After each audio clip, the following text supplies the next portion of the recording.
Bonjour à tous, c'est Paul Dame. Nous voici maintenant rendus à comment détecter et localiser les ARNM. Donc, nous en sommes à la page 45 et donc, cela permet de savoir la localisation des ARNM dans le cytoplasme pour la traduction. Marquage par fluorescence, Western blot pour voir la fonctionnalité des ARNM. Ensuite, quantification des ARNM. Premièrement, la cytométrie en flux.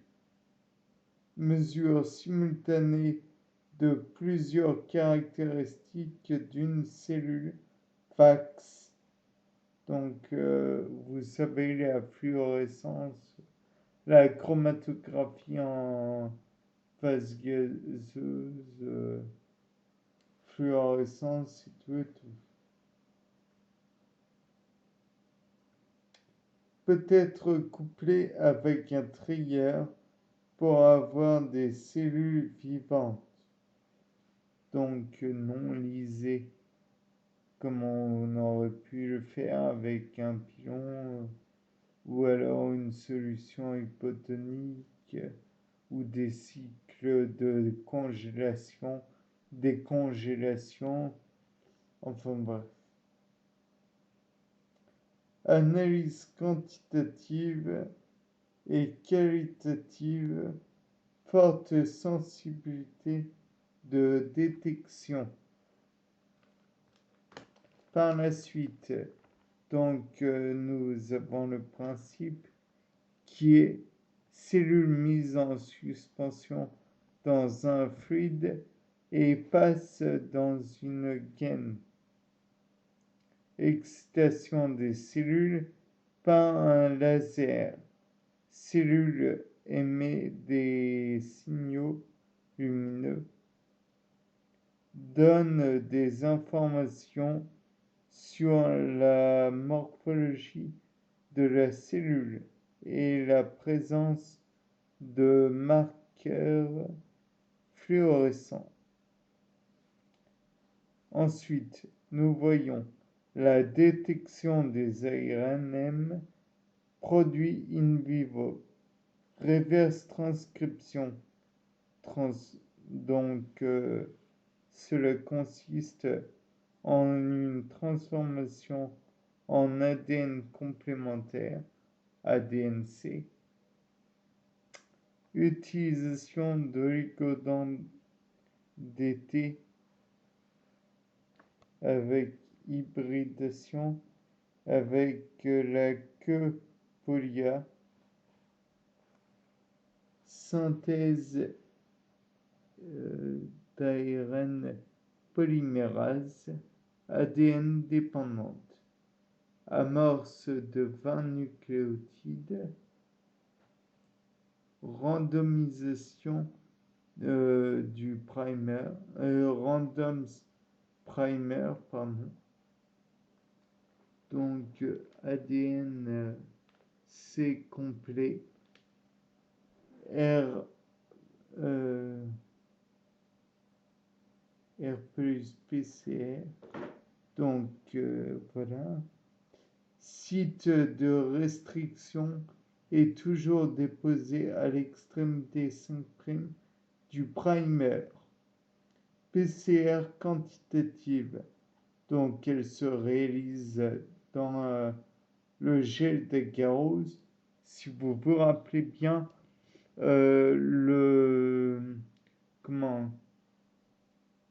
tout d'abord, non, ça ne veut être reverse QPCR, P, plus.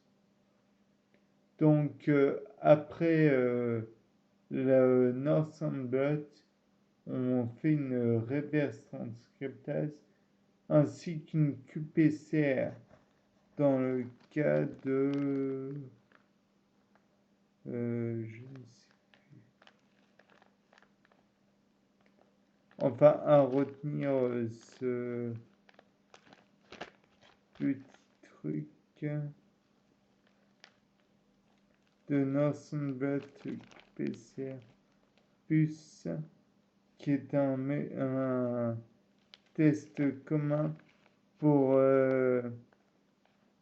la qualité et ou plutôt la quantité d'ARNS que nous voyons au début. Puis ensuite, graphique, vous avez tout d'abord la phase plateau, celle où il ne se passe rien en fait. Il y a peut-être des variations très minimes, mais rien de bien incroyable. Puis ensuite, phase exponentielle. Donc je vous rappelle que une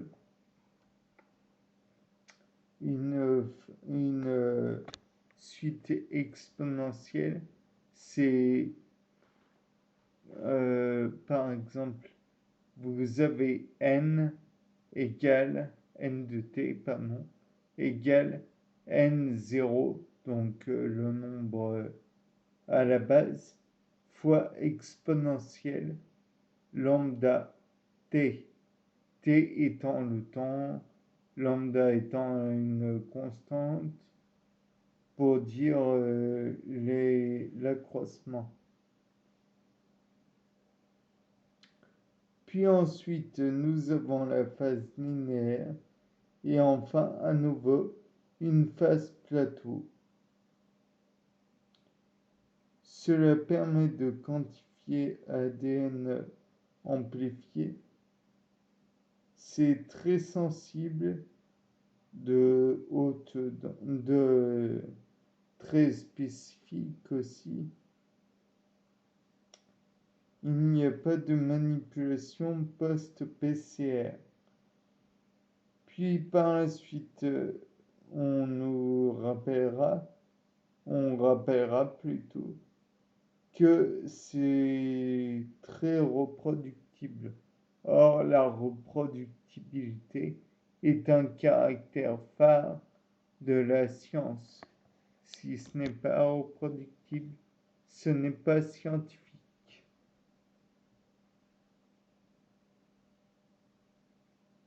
Et enfin, automatisation, et donc cela entraîne une certaine rapidité, puisque les gestes ne sont pas faits par l'être humain, mais par un robot. Dans les laboratoires, en médecine par exemple, on utilise beaucoup les automates pour faire des tâches récurrentes et qui peuvent être reproduites à l'identique.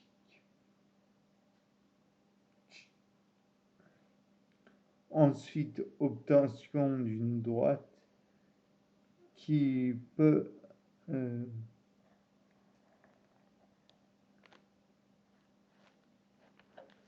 qui suit l'équation y égale ax plus b, sachant que grand E égale 1 moins 1 sur la pente,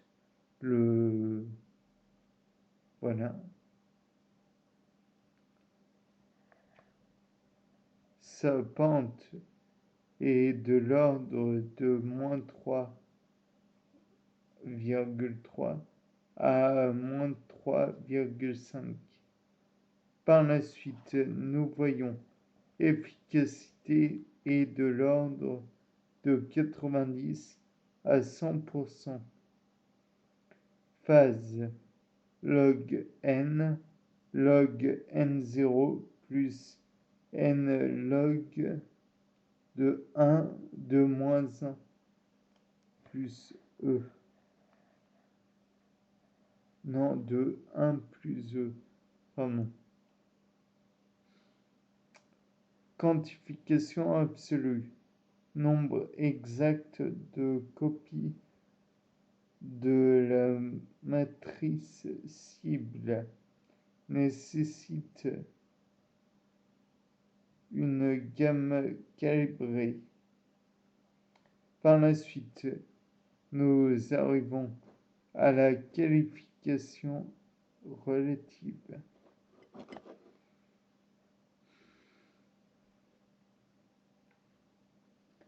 Expression des gènes, contrôle endogène pour vérifier une variation des gènes qui nous intéressent. Étape tout d'abord, normalisation par contrôle endogène, puis ensuite CT du gène cible, CT contrôle endogène, delta CT, normalisation par le calibreur, delta CT. Je vous rappelle que le delta, c'est la lettre grecque en petit triangle qui représente un petit triangle, pardon. Gène cible delta CT calibreur égale moins le calibreur, pardon. Delta seconde CT. Utilisation de la formule 2 fois delta delta CT. 2 exposant delta CT. C'était pour être sûr que vous m'aviez bien compris. Ensuite, contamination par l'ADN-G. Pour éviter la contamination, extraire les ARNM totaux, bande migre au même endroit, DNase, choix des primers sur des exons différents. On ne veut pas que les amorces puissent s'auto-amplifier, puis par la suite, on pensera à rappeler que micro-alignement, micro-arrêt. Donc en fait, je crois que je me suis trompé. Il n'y a rien de plus à dire. Micro-alignement et micro-arrêt. Ensemble de molécules d'ADN fixées en rangées ordonnées sur une petite surface.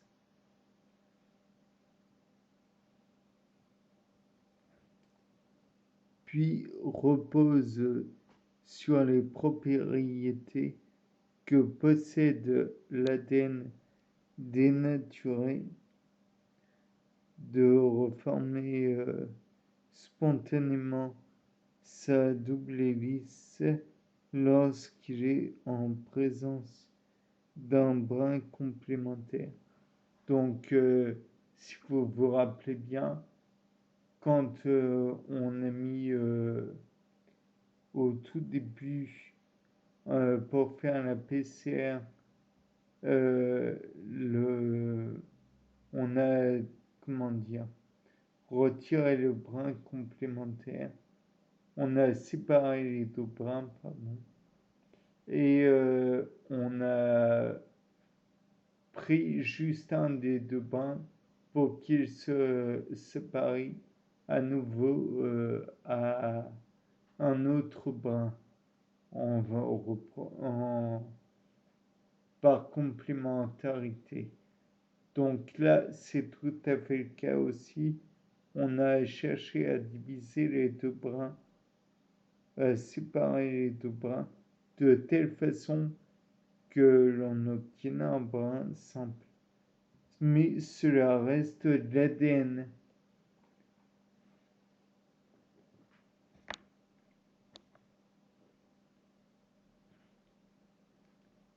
et il va donc reprendre sa conformation simple, comme je disais à la base, lorsqu'il est en présence d'un brin complémentaire. Extraction acide nucléique, amplification, donc amplification par PCR, puis ensuite marquage par fluorescence, hybridation de l'ADN-C, hybride aux sondes, lavage pour éliminer le brin d'ADN-C.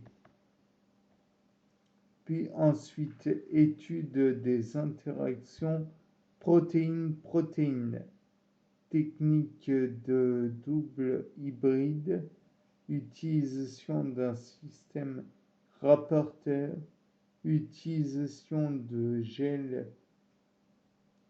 qui a deux domaines promoteurs,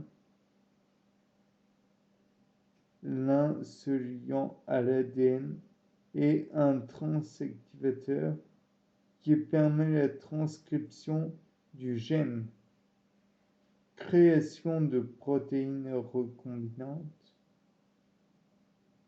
si interaction, expression du gène rapporteur.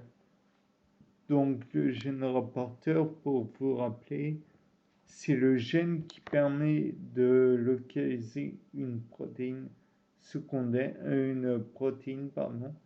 par le fait qu'on l'a fusionné avec ce gène rapporteur. Par exemple, une protéine fusionnée avec une protéine fluorescente. Là, on peut repérer la protéine de base parce qu'elle devient lumineuse.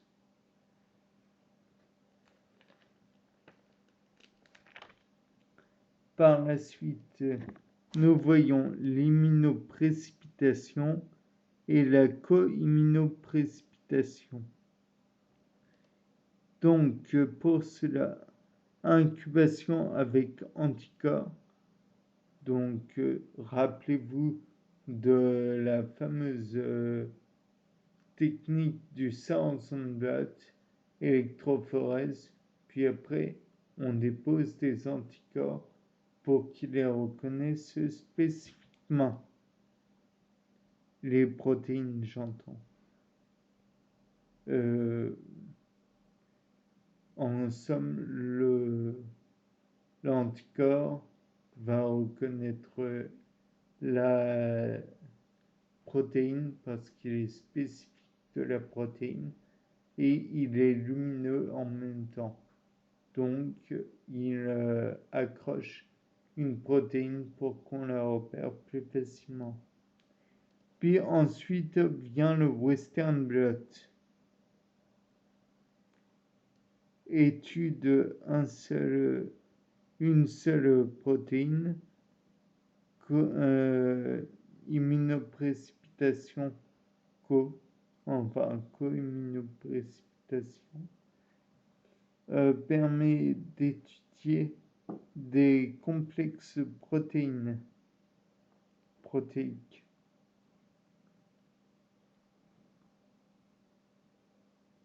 Ensuite, pull down, donc pas pull down,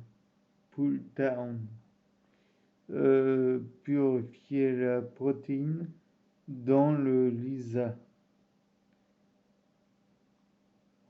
En immunoprécipitation, un anticorps est utilisé pour purifier sa cible spécifique ou antigène d'un mélange. Co-immunoprécipitation, anticorps utilise pour purifier son antigène cible à partir d'un échantillon mélangé. test pull-down utilise une protéine d'APA pour abattre les protéines de proie qui sont ses partenaires de liaison. Donc des protéines qui sont spécifiques en somme. Puis protéine d'APA est immobilisée par une étiquette.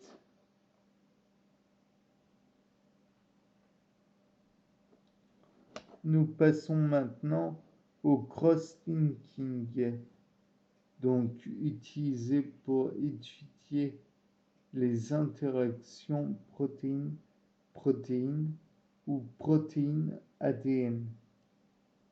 Puis maintenant, passons à FRET, F-R-E-T, qui est une technique dont l'anagramme, voulait dire en fait Fluorescence Emergency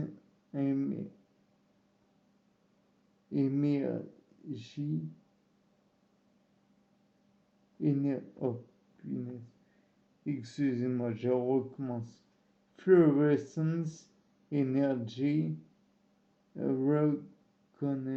Resonance Transfer détecte de protéines qui entrent en interaction grâce à leur fluorescence, technique de transfert d'énergie, principe excitation d'un fluorophore donné par un proton. Rappelez-vous que la fluorescence, c'est l'émission de photons.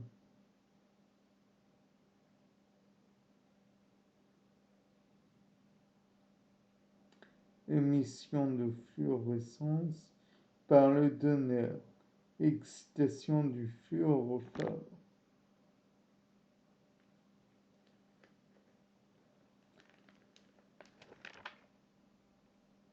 Et enfin, on voit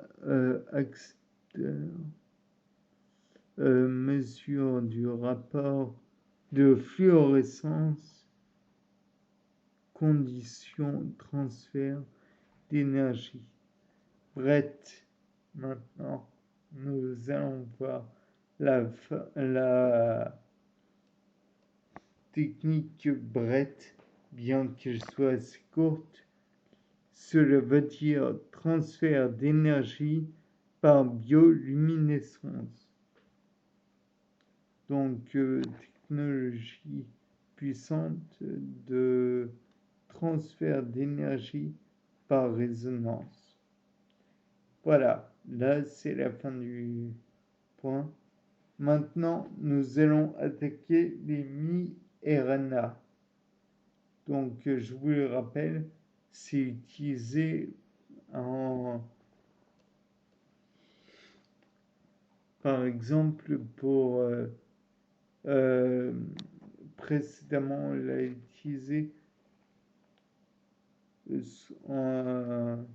soit CRISPR-Cas9, soit la technique par mi-RNA. Je ne sais plus où est-ce que c'était. Je vais reconsulter mes cours. Bon, tant pis, peu importe. Vous trouverez par vous-même, j'espère. Origines proviennent de l'ADN. Petits ARN codants. Donc, on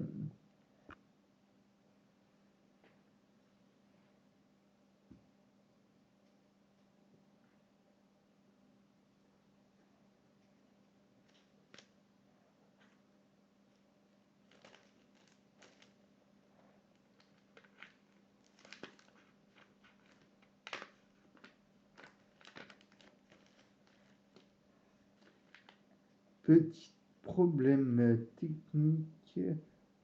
Donc,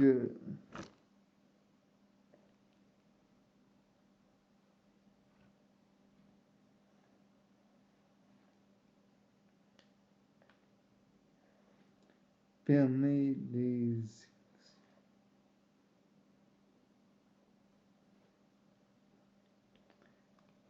Nous revenons tout de suite. Veuillez nous excuser. Voilà. Donc, nous voici de retour après ce petit problème technique. Donc, petit ARN codant, donc non codant, permet de les exprimer. Après leur production, on a un assemblage qui va former un duplex pour inhiber ou dégrader une protéine transcrite par ARN. Pôle 3, rôle dans la régulation des protéines, formation. Donc c'est un nouveau point, pardon, j'aurais dû le préciser. Formation. Pôle 2 fabrique un premier ARN qui contient une structure tige-boucle. Donc si vous vous rappelez bien, c'est un genre de coton-tige. C'est très grossièrement exprimé, mais l'ARN fait un... comme une épingle à cheveux, quoi.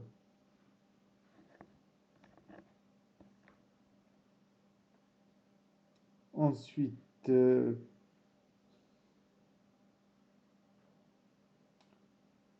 nous voyons que le complexe protéine Drosha ou DGCR qui vont agir pour conserver la tige boucle. Je vous rappelle que Drosha a été utilisé précédemment, qu'on l'a déjà vu.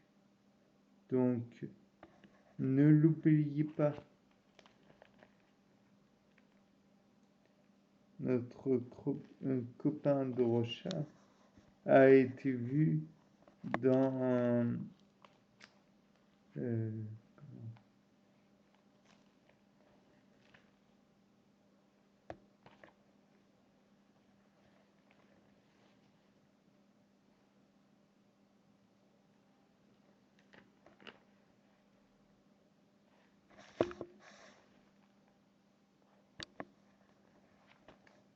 il a été vu précédemment.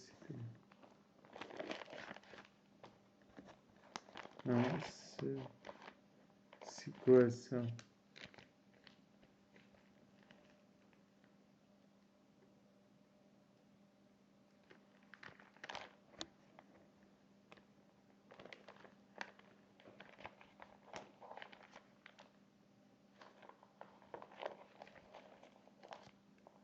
Qu'est-ce que c'est que tout ça? Et chers camarades, je vous rappelle qu'il est bon de travailler dans un environnement convenable et particulièrement dans un environnement où vous ne risquez pas de tout foutre en l'air au moindre mouvement.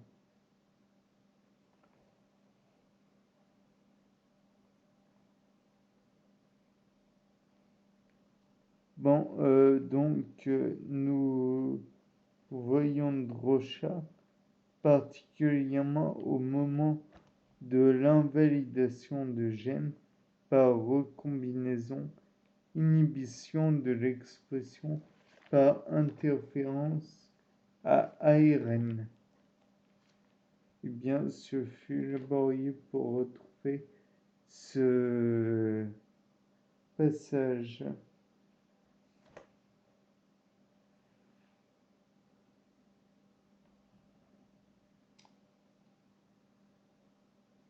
Donc, les complexes protéines DROCHA et DGCR qui vont agir pour conserver la tige boucle.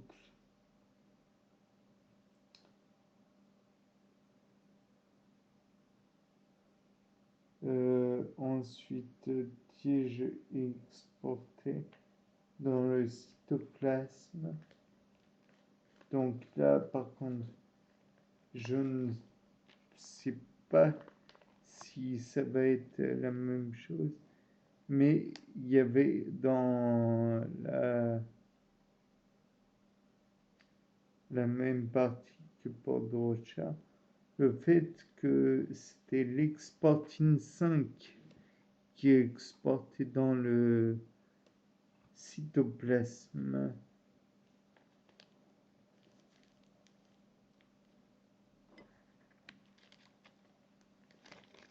La prise en charge par DICER et non pas DICER. Il coupe la tige boucle, puis ensuite 2 fragments et une fonction et l'autre ne sert à rien puisqu'elle n'est pas capable de faire quoi que ce soit. Puis ensuite, risque va permettre la fixation donc sur les ARN. Pour vous rappeler, dans la partie que j'ai citée encore précédemment, donc la même qu'avec DROCHA et l'exportine 5, c'est DICER qui charge dans le complexe risque. Donc peut-être ai-je mal appris et donc j'ai confondu DICER et DICER. Toujours est-il que le fait est là. Ce n'est pas la même orthographe. Si pas de complémentarité entre ARN-M et mi-ARN, anti-traduction. Bien, maintenant, nous passons au sujet de Link RNA. Rien à voir avec Link de Zelda. Action. Permet la formation des 2 brins mi-ARN. Brins stockés dans les P-bodies. Arrêt de la traduction et dégradation de l'ARN-M. Les P-bodies processus de kissing qui permet l'échange des mi-ARN. Donc le kissing, vous savez, l'accolement de, par exemple, de cellules ou alors de molécules ou enfin l'accolement quoi. Et formation ensuite d'un vortex.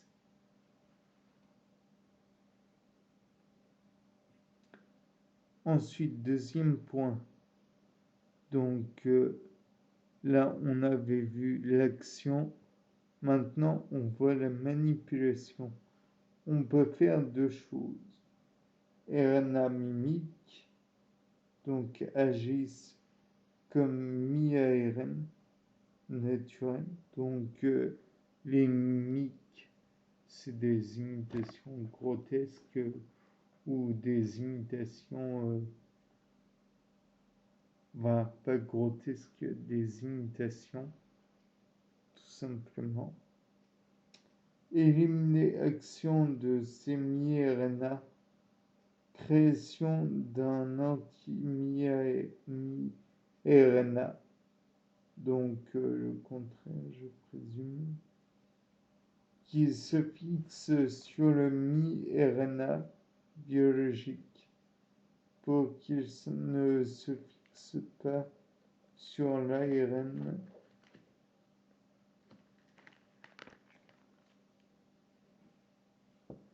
Ensuite, nous avons augmentation de la traduction, pas masquer, pardon, le site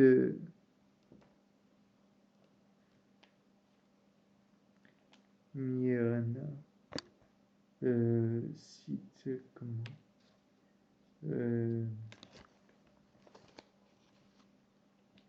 j'avoue que j'ai un petit peu de mal à retenir certaines infos.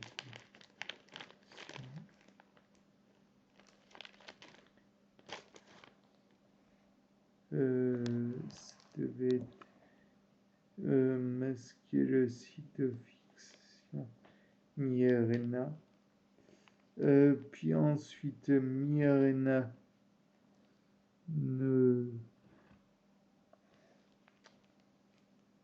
ne reste pas dans la cellule qui les a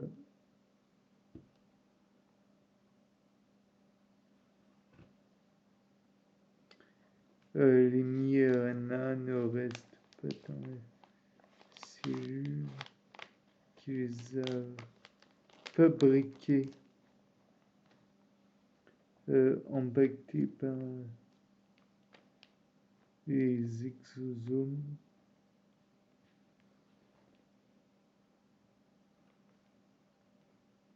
Libérés par exocytose.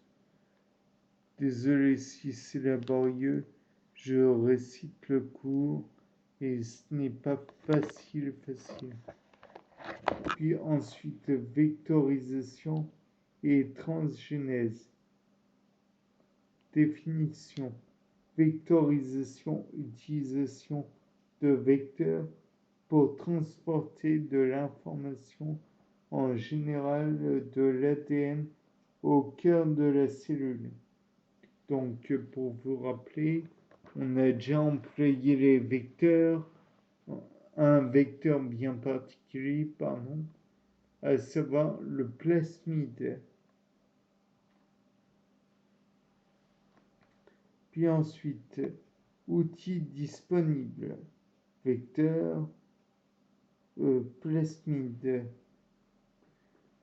Oui, ça c'était ce que je viens de dire.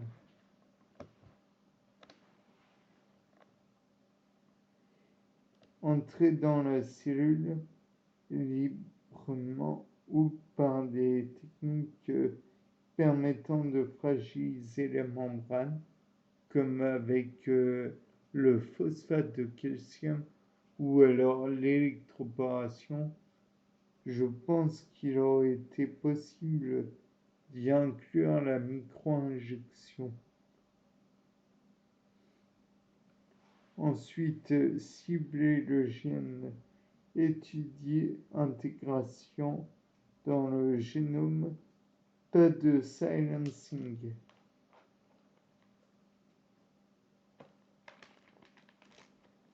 Puis ensuite, nous arrivons à transfert de gènes efficaces, modification, vectorologie, vecteurs viraux, virus ont une capside. Pour vous rappeler, les virus, il y a les virus enveloppés avec une couche autour de la capside renfermant le matériel nucléaire puisqu'ils n'ont pas de noyau et ils vont se faire reproduire par des cellules qu'ils vont comment dire, parasiter, puisque ce ne sont pas des parasites, mais ils font l'action de parasiter. Et les non-enveloppés, ils n'ont même pas l'enveloppe, ils ont juste des capsules nues. C'est d'ailleurs des virus que l'on dira nus. Par la suite, virus ont une capsule nue. Cela entraîne une limitation de la taille du génome à intégrer. Condition, les cellules doivent savoir s'intégrer dans le génome. Ensuite, la cellule en division plus facile à manipuler. Donc, vous vous rappelez, métaphase, anaphase, télophase, métaphase. Non, prophase, métaphase, anaphase, télophase. On retiendra papa, maman, à table.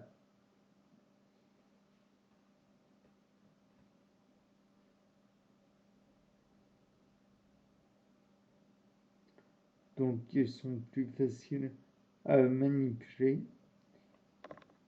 Type de manipulation, expression chez les rétrovirus, expression stable, taux d'expression thérapeutique dépend de la cellule. Si le transgène s'intègre n'importe où, on peut générer des mutations. Vecteurs rétroviraux, virus enveloppé, encore une fois.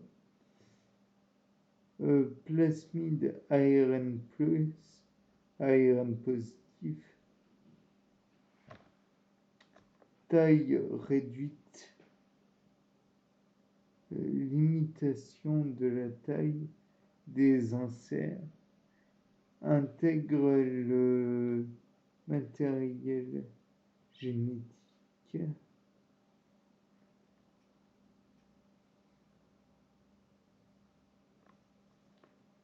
De manière aléatoire.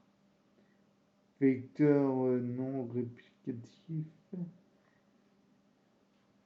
non infectieux, donc qui ont perdu leur facteur de virulence ou qui n'en ont pas pour les cellules de l'espèce considérée, mais qui sont arrivés par mégardes qui ont parasité la mauvaise cellule.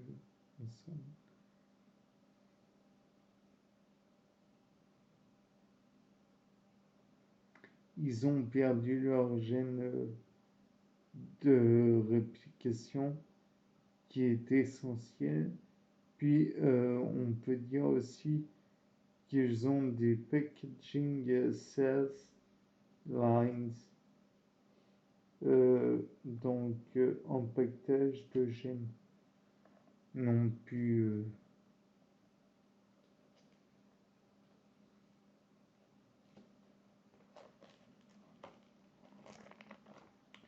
donc voilà, séquence nécessaire, ils ont une séquence promotrice, une séquence codante des transgènes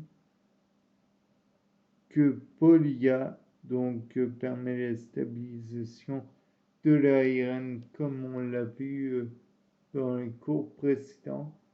Et aussi, on peut dire que la Polia a cette utilité de limiter l'érosion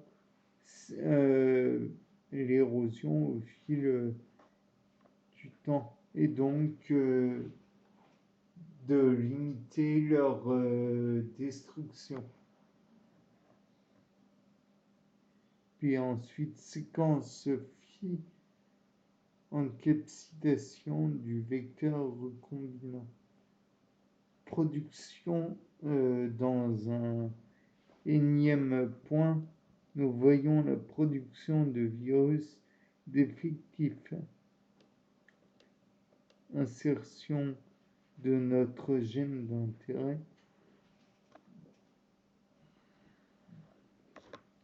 dans un plasmide lentiviral qui est un type de virus, l'antivirus.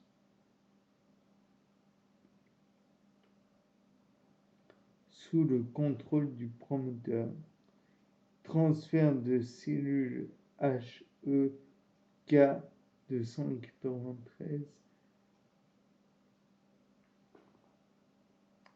Récolte du surnageant. Donc, quand vous voyez une flaque d'huile, par exemple, à la surface de l'eau, c'est le surnageant. C'était peut-être pas utile de vous le rappeler, mais bon, au cas où.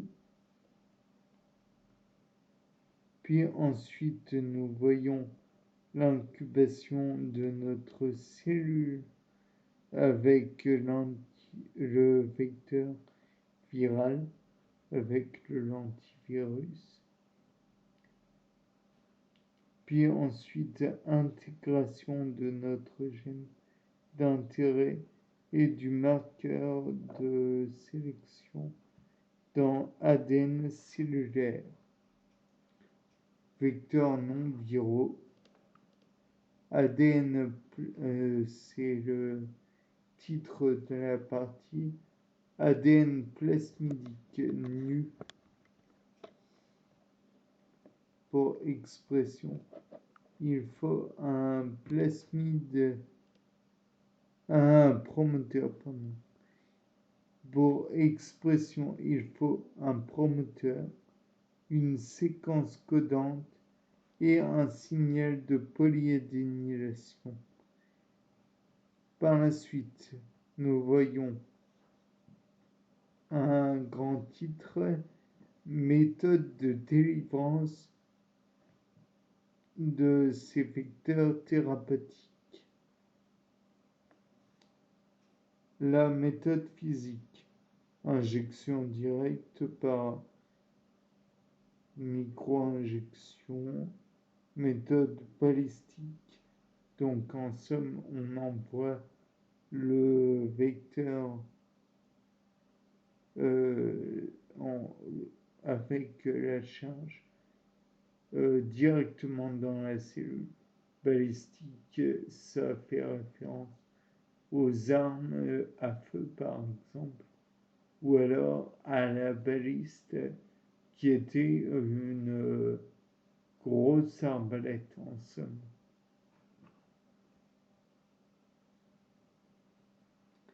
Électrophorèse, inutile de vous expliquer ce que c'est. Méthode chimique, donc les liposomes, la coprécipitation ou alors la lipofection. Lipoplex, ADN à l'intérieur des liposomes. Donc, comme vous savez, c'est une des méthodes que l'on avait vues précédemment pour mettre le plasmide dans une cellule. Ou alors polyplex, polycation, que l'on va ensuite... alors, qu'est-ce que c'est que ça? Polyplex, polycation, que l'on va complexer avec notre acide nucléique chargé négativement. Interaction électrostatique Donc, comment vous expliquer que les ions, c'est des atomes dont on a modifié le nombre d'électrons et ils vont donc être chargés négativement. Ce sont donc les ions cationiques du genre Mg2+, ou Mn de plus et non pas MnO4- ou d'autres du même style. Transposons. Donc là, c'est un autre titre, le transposon. Donc transgénèse, ça c'est le sous-titre. Incorporer un ou plusieurs gènes dans le génome d'un organisme vivant. Transposeuse, transfert, transposon. Donc le transposon en lui-même n'est pas capable de faire quoi que ce soit. Il devra être transporté par une enzyme et l'enzyme en question sera la transposase.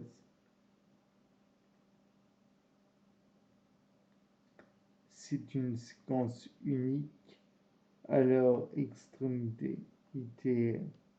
Transposase coupe aux séquences ITR la cellule cible de la séquence ADN, ITR région non traduite.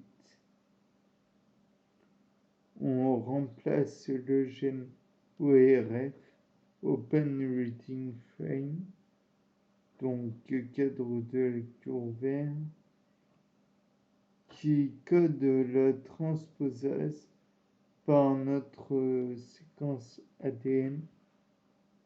Ensuite, petit point supplémentaire. Comment? Alors, plasmide, un donneur qui a un gène de résistance à la néomycine. La néomycine qui est, je vous le rappelle, un antibiotique, puis un helper qui permet la transposition devront aller dans le noyau pour transcription, puis ensuite ARN sort du noyau pour traduire la protéine qui va retourner dans le noyau pour fixer ITR qui feront intégration. Ensuite, nous voyons le criblage, sélection de la cellule dans laquelle il y aura intégration, intégration aléatoire, protéine de fusion couplée à un domaine ADN, intégration, structure du doigt de zinc, puis ensuite nous voyons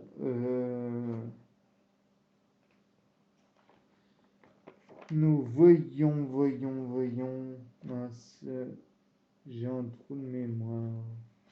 Qu'est-ce que c'était?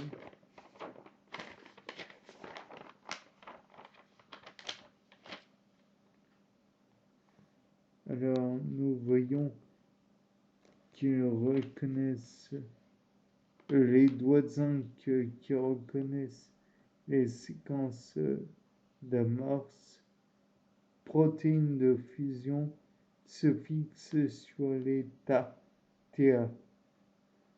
Donc thymidine et adénosine, et va les reconnaître.